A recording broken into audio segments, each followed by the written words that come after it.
Hi! Welcome back to my channel with another video. Para sa video natin ngayong araw is meron akong isi-share sa inyo na product na matagal ko na siyang ginagamit.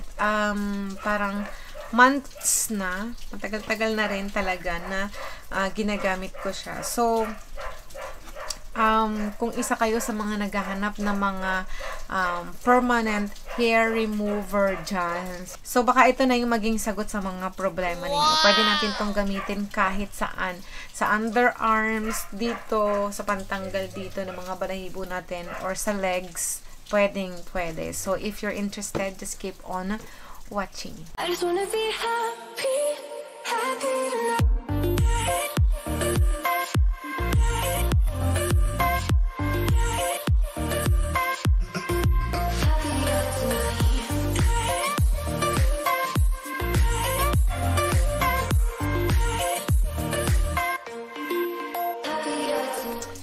So, eto na nga yung product na tinutukoy ko. Dahil nga very affordable to. Naghahanap kasi ako ng epilator talaga na, ayun, suswak o papasok sa banga natin. Kaya lang, ang mamahal niya. And yung pinaka gusto ko na product is nasa 600 to 1,000 siya. So, nung makita ko to, nasa 300 something lang. Ito na lang yung binili ko and gusto ko din siyang itry kung mag-work din ba siya nakagaya nung gusto ko sana nabilhin na epilator. So, ito yung product ng Keda. Ayan, Keda yung kanyang brand name. And, ayan, dahil nga matagal na, months na to, hindi ko siya tinatanggal sa box niya kasi dito ko na rin talaga siya kinikip and sturdy naman yung box niya, matibay and hindi siya basta-basta nayuyupi. So, ganyan yung kanyang itsura. Siyempre, girl tayo, kaya pink tayo. Merong iba silang color na purple yata yon. Pero ito yung kinuha natin na hot pink. So, i-open natin siya. And ganyan yung unit. So, ito yung unit. Ayan, diba? Pink. Very cute siya. Pwede natin ding dalahin. Pag halimbawa, mo, nagta-travel tayo. Pwede natin siyang dalahin kahit saan. And, medyo mabigat siya. Mga 1 kilo. Joke. Hindi naman ganun. Pero medyo siya mabigat. Hindi naman siya aabot ng 1 kilo. Ayan. So, eto, nakalagay dito yung kanyang brand name. And ganun din doon sa likod. So, ito yung kanyang charging port. Ito naman, dito natin siya, ito turned on. Ayan. Meron siyang, dalawang pagpipilian. Ito, syempre, una, ayan. Iilaw kasi ito pagka binuksan natin. Yan. Yan yung 1. And, eto naman yung 2.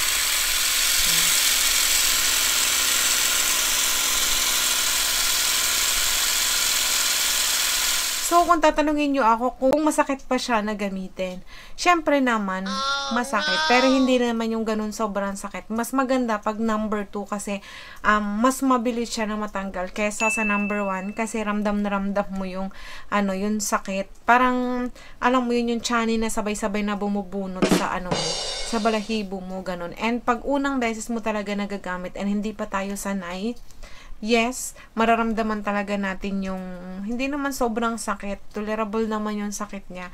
Pero, pag nasanay na tayo is, ayun, parang wala lang. And, 5 minutes lang, matatapos ka na dun sa gusto mong i-epilate. Halimbawa, sa underarms natin, ayan, tapos na 5 minutes. Before ko to gamitin, gumagamit ako ng powder para malesen yung sakit niya. And, yung sound niya, diba? Ayan. Nakakatakot siya, pero hindi naman siya ganun na yung makukuha yung balat mo kasi yung lang talaga siya, yung balahibo lang talaga yung maiipit niya. And meron din ito malambot siya. Parang yun yung pinaka, paano ba? Yung pinaka igaganyan mo. Ayan. Or papaganon. Kasi ako pabaliktad o kung anong direction ang paggamit ko nito, kung anong direksyon, pwedeng papaganon o papagayin yan. Ayan. So, depende sa inyo. yung sound niya lang is nakakatakot, pero hindi naman siya nakakatakot na gamitin. And ito yung panlinis natin. Ayan, ganito lang naman natin siya nalilinisin if ever na nagamit na natin. So ganito ko siya nililinis. Ito lang kasi hindi ko alam kung natatanggal ba, kasi hindi ko matanggal, so hindi ko na lang siya pinipilit kasi baka nga masira. So ayan, hindi siya mag-focus. Ayan, 'di ba? Para siyang may mga chani ito, ito, nakikita niyo nag-o-open siya diyan. Ito, i-brush lang natin siya na ganun if ever na may dumi diyan para makuha natin siya. And ever since nung dumating sa akin, nung pagka-order ko, nung dumating siya, hindi ko pa siya na-charge. Wow! Ito yung kanyang charging. Ayan, kailangan lang natin ng ulo ng charger. And, ayan. Hindi ko pa siya na-charge hanggang ngayon. Months na to sa akin. Nakuha ko to nung June. Ayan. And ngayon is December na. And ito is okay na okay pa siya. Kumbaga sa tao is alive and kicking pa talaga siya. As in, sobrang worth it yung aking 300 plus na na pinambili dito. So, pag chinarge natin dito, iilaw siya dito. Ayan. So, ganun lang naman. Very handy, daling gamitin, hindi ka na mahihirapan, ganun. And, itong kanyang box mismo is, dito ko na siya talaga kinikip, hindi ko na siya tinatanggal. Ayan. And, as you can see, oh, may mga buhok pa. Nakikita niyo ba yun? May mga buhok pa. So, ayan. Very worth it. And, minsan kasi sa gamit, wala yan sa brand, wala yan sa pagmahal. So, kung sam lang talaga tayong gumamit sa isang bagay, is madali talaga siya na masira. Nasa pag-iingat kasi natin yan, kahit namumurahin yan, kung marunong and magaling tayong mag-ingat ng isang gamit, is tatagal talaga siya. Hindi lahat ng mahal is okay. Hindi ko naman sinasabi na yung gusto ko sanang bilihin is hindi yun okay. Of course, okay yun. Pero hindi lahat ng mahal is okay, and hindi lahat din ng mura is mapangit, 'di ba? Ganon. Meron yung iba na worth it kasi nga mura, and meron din naman yung iba na mahal pero sayang ang pera.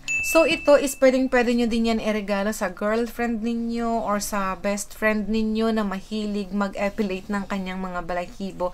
Kahit saan pwede natin yan gamitin. Sa underarms, sa legs, sa arms, ganyan. Kahit saan sa buong katawan is pwedeng-pwede. Ayan, para hindi na tayo bumayad sa pagwawax. Diba? Ang mahal-mahal ng pagpapawax.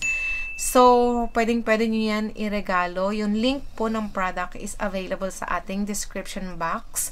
And pwede nyo ding iregalo sa akin kung gusto niyo para magka-extra ako dito. There you have it. Stay beautiful and kita-kits on our next video. Bye-bye!